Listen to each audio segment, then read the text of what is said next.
Hello everyone. तो आज हम लोग सिंपल इंटरेस्ट का टाइप नंबर 4 देखने वाले हैं। तो क्वेश्चन क्या है कि ₹900 का 6% वार्षिक ब्याज की दर से कितने समय का साधारण ब्याज उतना ही होगा जितना कि ₹540 का 5% वार्षिक ब्याज की दर से 8 वर्षों का है।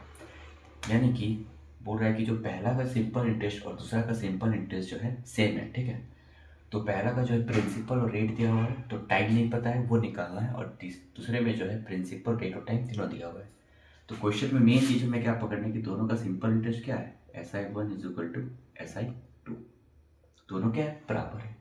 अब SI1 का फॉर्मूला क्या हो जाएगा, P/R/T/100। सिंपल इंटरेस्ट निकालने का फॉर्मूला यही होता है। सिंपल इंटरेस्ट 2 भी निकालेंगे सेम, P/R/T डिवाइडेड बाई 100। देखो नीचे 100 और 100 क्या हो जाएगा, कैंसिल आउट हो जाएगा। अब सिंपल इंटरेस्ट 1 निकालने के लिए प्रिंसिपल कितना है, 900, रेट कितना है 6%, और टाइम टाइम तो फाइंड आउट करना है। तो टी पहले वाले का टाइम हमें नहीं पता है, वही फाइंड आउट करना है। दूसरे का प्रिंसिपल कितना है 540, रेट है 5, और टाइम कितना है 8। इसको सॉल्व करेंगे और हम लोग इजिली टी फाइंड आउट कर लेंगे, ठीक है। 0 से 0 कट जाएगा, 9 छक 54, 9 10 से 5 दूनी 6 से 6 कट जाएगा, और 2 से 8 कितने और 4 बार, यानी टाइम जो हमारा आएगा वो 4 साल आएगा, 4 साल। तो इस तरीके से इजिली आप इस क्वेश्चन को सॉल्व कर सकते हो। ये क्वेश्चन नंबर 2 देखते हैं। क्वेश्चन नंबर 2 क्या है, कोई धन 5% वार्षिक ब्याज की दर से 2 वर्ष में 2750 हो जाती है मतलब ये क्या है, ये हमारा अमाउंट है, ठीक है। यही यही साधारण ब्याज की किस वार्षिक दर पर 2 वर्ष में 3000 हो जाएगी। 3000 हो जाएगी मीन्स ये क्या है, अमाउंट है।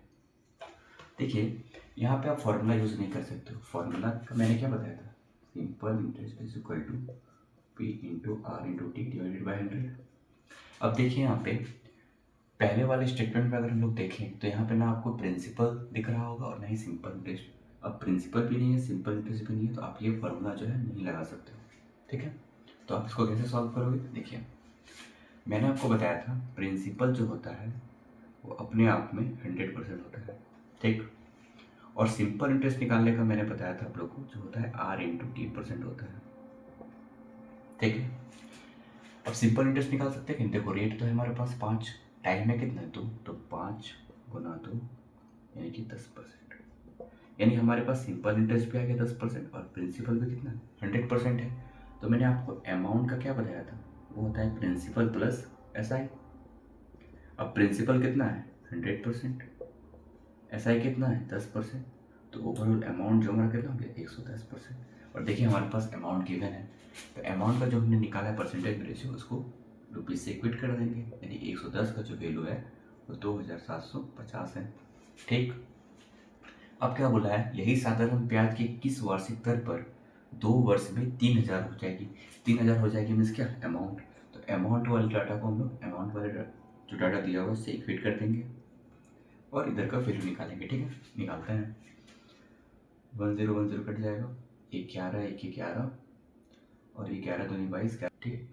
11 दूनी 22 और 5 बचे को 55, तो 11 बचे 55। अब देख रहे हैं ये कितना गुना, देख रहे हैं 12 गुना, तो इधर भी 12 गुना कर देंगे, तो कितना हो जाएगा 120। देखिए ये जो 3000 जो अमाउंट मिला है वो 120% का मान आ गया, कितना 3000। अब 120 में तो मैंने आपको क्या बताया, अब ये जो 120 का मान जो 3000 है, 3000 जो दिया था वो 120% का मान है, ठीक है। अब इसमें प्रिंसिपल मैंने आपको क्या बताया, वो तो हमेशा 100% होता है, ठीक। तो बाकी बचा कितना 20%, ये क्या होगा हमारा SI होगा, क्योंकि SI और प्रिंसिपल मिलके ही तो अमाउंट बनता है ना। तो SI जो हमारा कितना है 20% है। यहाँ पे टाइम कितना दिया हुआ है 2 साल, यदि 2 वर्ष में इतना होती है तो 2 वर्ष का ऐसा है, तो 2 साल का SI कितना है 20%। और पूछा आपको कितना है, क्या है रेट। तो मैंने बताया था रेट जो होती है वो 1 साल का ब्याज को हम लोग क्या बोलते हैं, रेट बोलते हैं। 1 साल के ब्याज को क्या बोलते हैं, रेट बोलते हैं। या फिर 2 साल का रेट दिया हुआ है 20, तो हम निकालेंगे 1 साल का ब्याज, तो 1 साल कितना होगा 10%। यही हमारा क्या होगा, आंसर होगा 10%, ठीक है। तो इस तरीके से क्वेश्चन बनेगा। देखिए मैं फिर समझाता हूँ। प्रिंसिपल हमेशा 100% होता है, हमने 100 माना। सिंपल इंटरेस्ट R/T%, वहाँ से सिंपल इंटरेस्ट का भी जो है परसेंटेज में वैल्यू हमने निकाल लिया है। अब जो अमाउंट होता है वो प्रिंसिपल प्लस एसआई होता है। तो 110 का मान अगर 2750 है तो जो अमाउंट दिया हुआ है 3000, उससे इक्वेट करके हम लोग अमाउंट परसेंटेज का निकालेंगे, वो 3000 का, ठीक है। वो निकला हमारा 120। 120 में जो है प्रिंसिपल, मैंने बताया कि प्रिंसिपल हमेशा 100% होता है, तो प्रिंसिपल 100 बाकी बचा 20, तो वो ऐसा है। अब ये 2 वर्ष का ऐसा है, मतलब 2 वर्ष का जो रेट है 20% है। 2 वर्ष का रेट कितना है? 20% है। और मैंने बताया था रेट 1 साल का ब्याज होता है, दर माने 1 साल का ब्याज, तो 1 का मान 10, तो हमारा आंसर जो है 10% हो जाएगा, ठीक है। तो इस तरीके से आप इस क्वेश्चन को सॉल्व कर सकते हैं। आइए नेक्स्ट क्वेश्चन देखते हैं। क्वेश्चन नंबर 3 क्या है? साधारण ब्याज की एक निश्चित दर पर ₹2000 की धनराशि 5 वर्षों में ₹2600 हो जाती है। यदि ब्याज की दर 3% बढ़ा दी जाए तो वो धनराशि कितनी हो जाएगी, ठीक है। इसको कैसे सॉल्व करेंगे?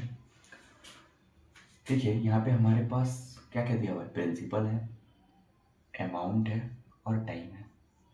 तो यहाँ से हम लोग रेट निकालना पड़ेगा। तो रेट निकालने के लिए सबसे पहले हम लोग क्या निकालना पड़ेगा? सिंपल इंटरेस्ट, ठीक है। तो जैसे अमाउंट इज इक्वल टू क्या होता है? Principal plus SI. अमाउंट कितना है? 2600। प्रिंसिपल कितना है? 2000। और एसआई नहीं पता, ये तो निकालना है, ठीक है। अगर देखो 2600 में 2000 कितना जाएगा? बच जाएगा, तो 2600 से 2000 गया तो 600 बचा। ये हमारा एसआई आ गया। ये जो एसआई आया है 600, वो कितने सालों के लिए आया है? टाइम 5 सालों के लिए आया है, ठीक है। अब यहाँ से हम लोग रेट निकाल सकते हैं। कैसे? फॉर्मूला यूज करके। सिंपल इंटरेस्ट कितना है? 600। प्रिंसिपल कितना है? 2000। रेट निकालना है। टाइम कितना है? 5 साल डिवाइडेड बाई 100। 10 10 10 10 खत्म। 20 दिया 60 यानी 3 और 5 6, यानी रेट हमारे पास कितना है? 6%, ठीक है। अब दूसरा स्टेटमेंट क्या बोला? अब देखो रेट हमारे पास आ गया 6%। यदि ब्याज की दर 3% बढ़ा दी जाए तो वो धनराशि कितनी हो जाएगी? ये धनराशि अभी भी कितनी है? 2000। रेट जो है पहले 6 था, लेकिन अब बोल रहे 3 बढ़ा दो तो 9%। और टाइम कितना है? सेम 5 साल। तो अब बोल रहा है कि धनराशि कितनी हो जाएगी। अगर हम एसआई निकाल लेंगे और एसआई को प्रिंसिपल में ऐड कर देंगे तो हमें अमाउंट मिल जाएगा। तो हमें फाइंड आउट क्या करना पड़ेगा? एसआई। फिर से फॉर्मूला यूज करते हैं। SI is equal to P into R into T by 100। तो 2000 इंटू 9 इंटू 5 बाई में 100। तो 10 खत्म। 5 9 45, 45 तो 90 यानी 900। यानी इस बार एसआई कितना है? 900। अब पूछा क्या है? धनराशि कितनी हो जाएगी? धनराशि कितनी हो जाएगी? तो amount is equal to principal plus SI. तो प्रिंसिपल कितना है? 2000 और एसआई 900, तो हो जाएगा 2900। ये हमारा आंसर। तो इस तरीके से आप इसको सॉल्व कर सकते हो। देखिए जब आपने एक बार फॉर्मूला यूज़ करके रेट निकाल लिया है, ठीक है, तो आपको मैं एक शॉर्ट तरीका बता रहा हूँ कि दोबारा आपको फॉर्मूला यूज़ ना करना पड़े। अगर आपने एक बार फॉर्मूला यूज़ करके रेट निकाल लिया है तो दूसरी बार आप बिना फार्मूला के भी जो है आंसर निकाल सकते हो। कैसे? अब देखिए रेट कितना निकला है? 6%। टाइम कितना था? 5। तो मैं आपको बताया हूँ कि SI is equal to R into T% होता है। तो रेट है 6, टाइम है 5, कितना आ गया? 30%।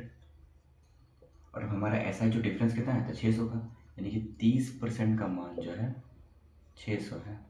तो दूसरी बार जो सिंपल इंटरेस्ट मिलेगा क्या? अगर समय वही है, सिर्फ रेट क्या है? 3 साल है। रेट जो है 3 बढ़ जा रहा है, तो 6 में से रेट कितना हो जाएगा? 9, और समय वही है 5। यानी अब जो SI2 होगा वो कितना होगा? 45% होगा। यानी 45% का मान निकाल देंगे तो कितना आ जाएगा? 0 0, 3 से 20 बार में, तो 45 2 90 यानी 900। यानी इस अब जो ऐसा है कितना आया है? 900 आया है। और हमारे पास प्रिंसिपल कितना था? 2000। तो 2000 में 900 ऐड कर देंगे तो 2900 आंसर आ जाएगा। तो इस तरीके से आप दूसरी बार फॉर्मूला बिना यूज़ किए भी आंसर निकाल सकते हो, ठीक है। तो ये था हमारा टाइप नंबर 4। होप आपको समझ में आया होगा। अच्छे से प्रैक्टिस कीजिए क्वेश्चन को, तो आपको और अच्छे से समझ में आएगा। तो मिलते हैं नेक्स्ट वीडियो में। Thank you.